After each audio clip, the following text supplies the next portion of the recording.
Study circle online में आप सभी का मोस्ट वेलकम है। अब तक आप हमारे 1 to 60 क्वेश्चन देखे होंगे। आपको क्वेश्चन किस प्रकार का लगा? अच्छा लगा होगा तो कमेंट करेंगे, खराब लगा होगा तो भी कमेंट करेंगे। और अब जो है आज हम लोग मानव रोग का अंतिम वीडियो जारी करने जा रहे हैं, जो आपका 61 से लास्ट तक रहेगा। तो इसको देखना नहीं भूलेंगे। और हमारा अगर अच्छा चैनल लगेगा तो इसको सब्सक्राइब कीजिएगा, वेलकम आइकन बटन को दबाइएगा। तो हम लोग इसी तरह से डेली अगर प्रत्येक दिन 10 क्वेश्चन भी अगर देखते हैं तो आपको कम से कम 10 क्वेश्चन से 20-30 क्वेश्चन का सलूशन होगा।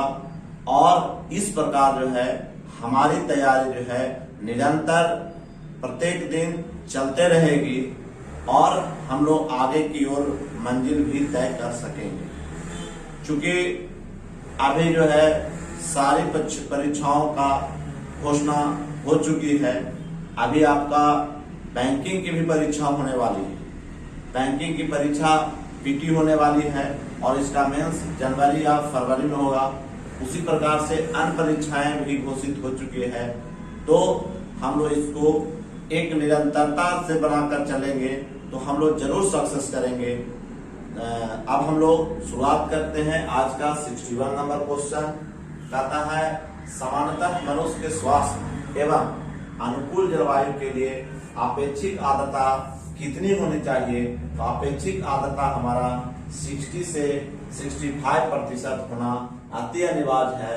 अन्यथा हम लोग उससे कम या ज्यादा में हम लोग नहीं रह पाएंगे। क्वेश्चन नंबर 62, दंत क्षय का क्या कारण है? दंत क्षय का कारण बैक्टीरिया का संक्रमण होता है। दांत क्षय होने का कारण दांत से संबंधित जितना रोग है, दांत से संबंधित एक रोग पाइलिया है, जिसका जो बैक्टीरिया से होने वाला है।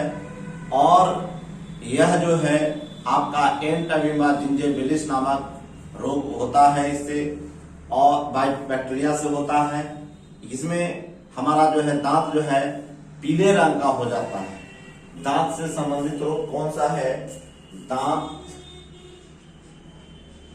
दांत से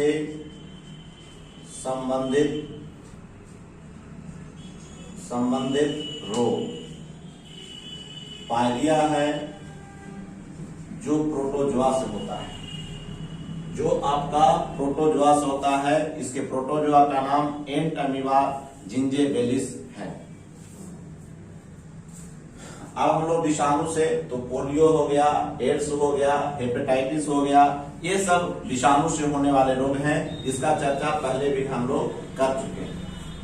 दूसरा आपका प्रदूषित जल से, जो कॉलरा हैजा है वो प्रदूषित जल से होती है।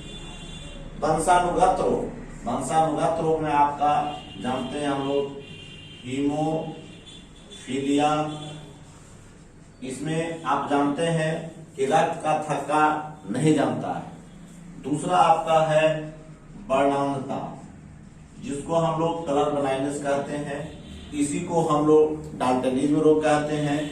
इस रोग का कोई इलाज नहीं है। इसमें व्यक्ति जो है लाल और हरे रंग को देखने की क्षमता खो देती है।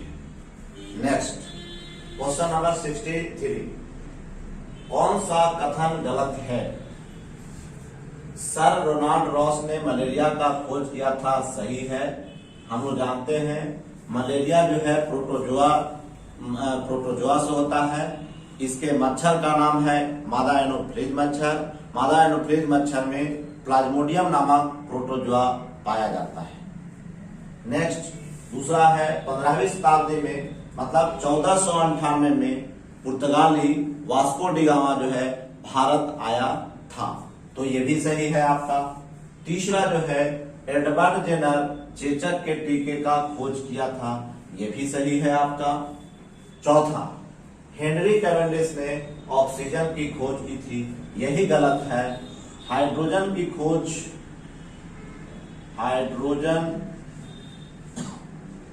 खोज कैवेंडिश ने किया था, कैवेंडिश ने किया था, जबकि ऑक्सीजन का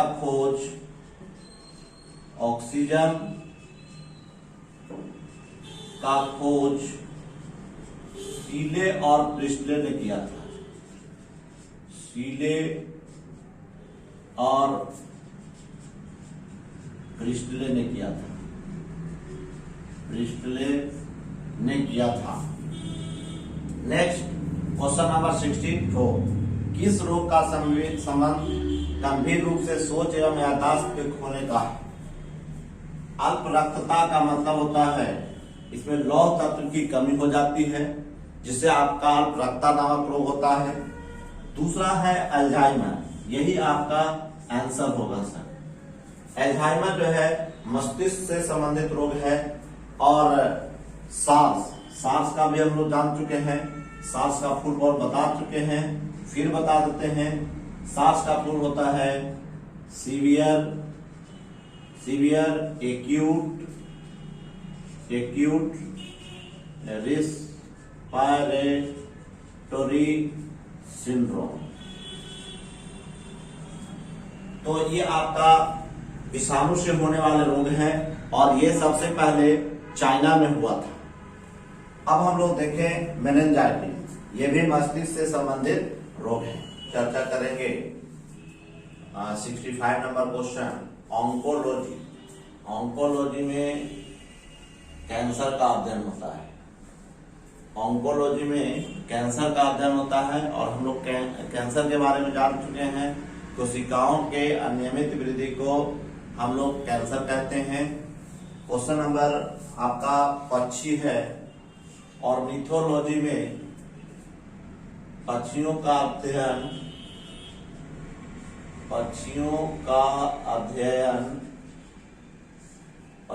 अध्ययन ऑर्निथोलॉजी में किया जाता है। ऑर्निथोलॉजी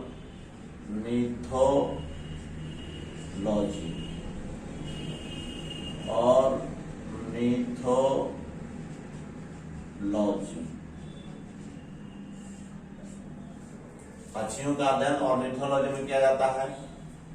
स्तन प्राणियों का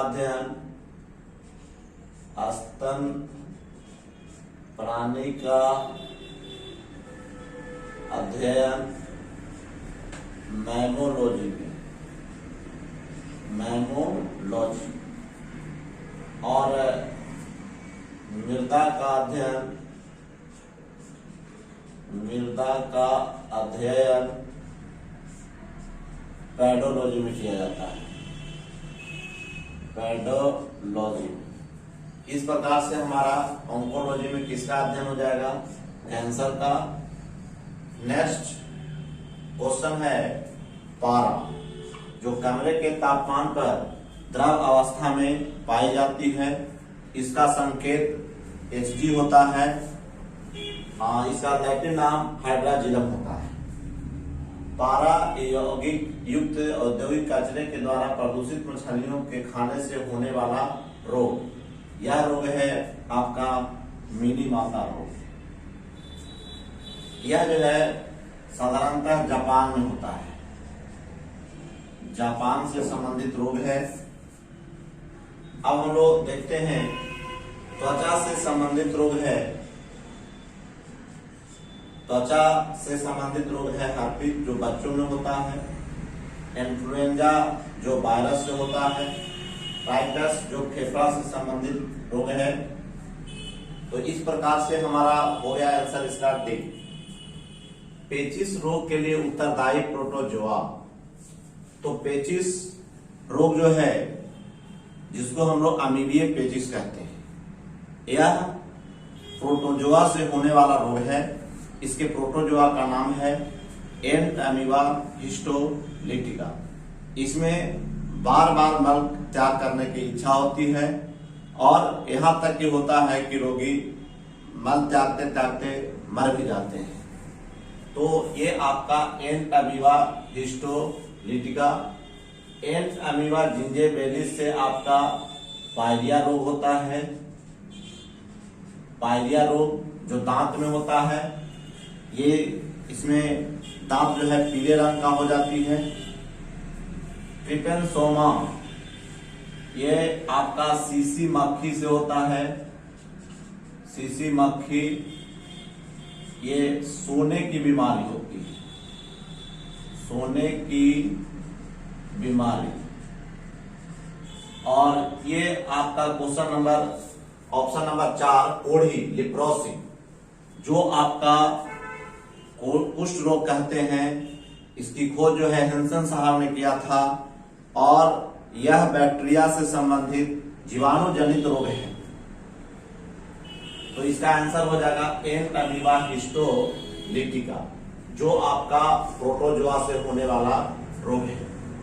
अब आइए 68 एवियन इन्फ्लुएंजा, जिसको बर्ड फ्लू कहते हैं, विषाणु से निरूपित किया जाता है। उसके विषाणु का नाम है H5N1। H5N1 से बर्ड फ्लू रोग होता है। ये पक्षी मुर्गी बत्तख इत्यादि में होता है। दूसरा आपका H1N1, इसको हम लोग स्वाइन फ्लू कहते हैं, स्वाइन फ्लू कहते हैं।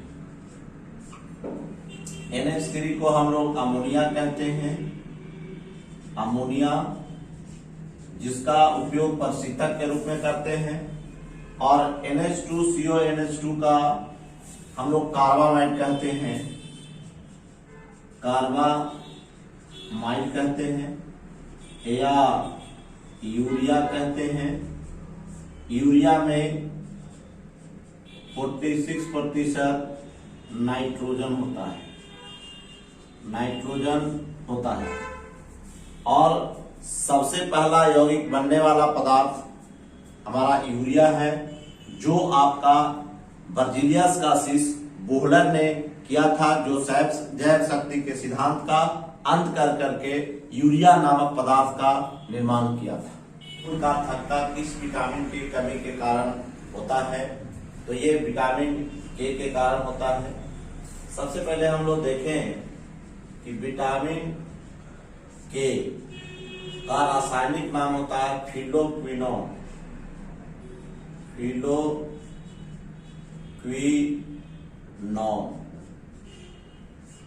फिलोक्विनोन।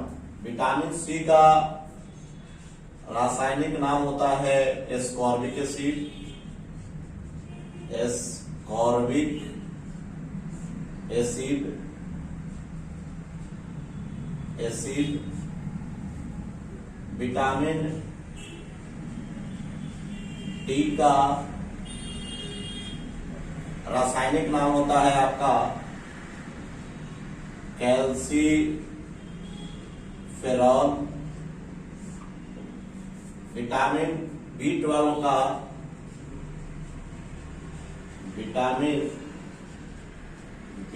का रासायनिक नाम होता है साइनाकोबालामिन।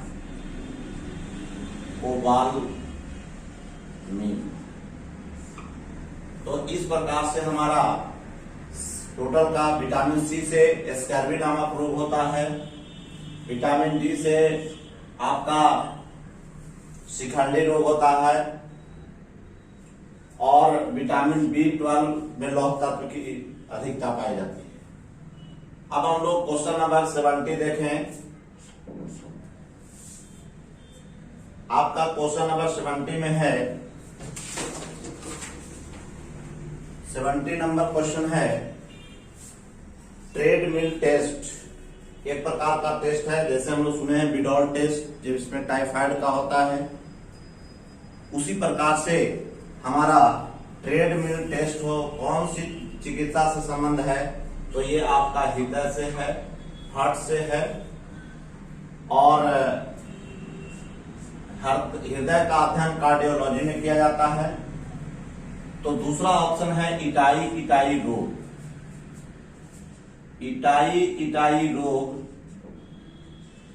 इटाई रोग कैडमियम की कमी के कारण होता है, कैडमियम के कमी के कारण होता है। किडनी, जिसको हम लोग वृक्क कहते हैं, यह इसके कार्यात्मक और संरचनात्मक इकाई को नेफ्रॉन कहते हैं। और यदि किडनी काम नहीं करता है तो हम लोग डायलिसिस की क्रिया करके किडनी का सारा कार्य पूरा किया जाता है। एक है सिजोफ्रेनिया, यह एक युवा वर्ग की पीढ़ी में होने वाला रोग है और यह एक ऐसा रोग है, मानसिक रोग है। रात दिन में ही कुछ अच्छी सपना देखते हैं कि ये काम हो जाएगा, ये काम हो जाएगा, लेकिन वो होता वास्तविक रूप में नहीं है। हम लोग काल्पनिक चीज सोचना शुरू करते हैं। इसी रोग को हम लोग कहते हैं सिजोफ्रेनिया। हमारे वशिष्ठ नारायण, बिहार के वशिष्ठ नारायण सिंह को यही रोग हो गया था, सिजोफ्रेनिया। और आज जो है हमारा मानव रोग से संबंधित पूरा क्वेश्चन समाप्त हुआ और इसके बाद हम लोग अगले वीडियो में आपको कार्बन एवं उसके यौगिक से संबंधित क्वेश्चन पर चर्चा करेंगे। और तब तक के लिए आपको धन्यवाद और बहुत बहुत शुभकामनाएं। अगर ये आपकी सफलता के लिए काम करेगा तो इसको आप अच्छे समझेंगे तो इसको आप इस चैनल को सब्सक्राइब कीजिएगा और अपने दोस्तों के पास शेयर इसे अवश्य कीजिएगा। थैंक यू, धन्यवाद।